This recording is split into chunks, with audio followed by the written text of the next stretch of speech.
1984 সালে ব্রিটিশ শাসন থেকে মুক্তি পায় দক্ষিণ পূর্ব এশিয়ার ছোট্ট দেশ ব্রুনাই। আয়তনে মাত্র ৫,৭৬৫ বর্গ কিলোমিটার। মুসলিম সংখ্যাগরিষ্ঠ ব্রুনাইয়ের জনসংখ্যা মাত্র ৪.৫ লাখের কিছুটা বেশি। ছোট্ট দেশ হলেও এখানেই রয়েছে বিশ্বের সবচেয়ে বড় রাজপ্রাসাদ, যার কাছে হার মানাবে বাকিংহাম প্রাসাদও।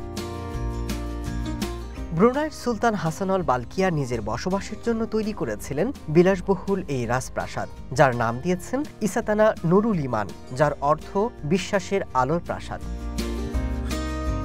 কি নেই এই রাজপ্রাসাদের ভিতরে, যার চূড়া 22 ক্যারেট স্বর্ণ দিয়ে তৈরি, পাশাপাশি কিছু সামগ্রী স্বর্ণতে মোড়ানো। অভিজাত আর বিলাসবহুল প্রাসাদটিতে কক্ষের সংখ্যা ১,৭৮৮টি, রয়েছে 5টি সুইমিং পুল। আর এত সব কিছুর কারণেই এটি নজরে আনেন গিনেস ওয়ার্ল্ড রেকর্ডস কর্তৃপক্ষ, যেটিকে বিশ্বের সবচেয়ে বড় প্রাসাদের স্বীকৃতি দিয়েছেন তারা। এর ভিতরে রয়েছে মসজিদ, যেখানে একসাথে ১,৫০০ মানুষ নামাজ পড়তে পারেন। ৫০ একর জমির উপর নির্মিত এই রাজপ্রাসাদ, যা নির্মাণে খরচ হয়েছে ১৪০ কোটি মার্কিন ডলার।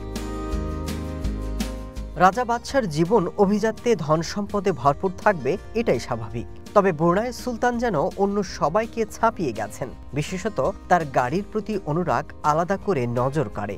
১০০ কিংবা ২০০ নয়, প্রায় ৭,০০০ দামি গাড়ির বিশাল বহর রয়েছে সুলতানের সংগ্রহে। রয়েছে স্বর্ণে মোড়ানো রোলস রয়েস গাড়ি।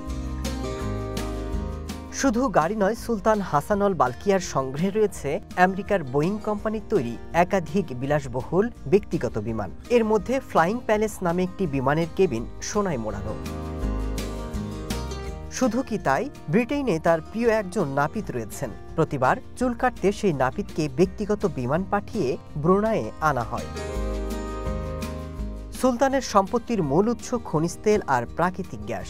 সচরাচর তার প্রাসাদের দরজা সাধারণ মানুষ আর পর্যটকদের জন্য বন্ধই থাকে, কিন্তু প্রতি বছর ঈদ উল ফিতরের দিন প্রাসাদের দরজা খুলে দেওয়া হয়। সেদিন দেশের বিভিন্ন প্রান্ত থেকে লাখো মানুষ ছুটে আসেন বিশ্বের সবথেকে বড় এই প্রাসাদে, যেদিন পর্যটকদের সামনে আসেন খোদ সুলতান।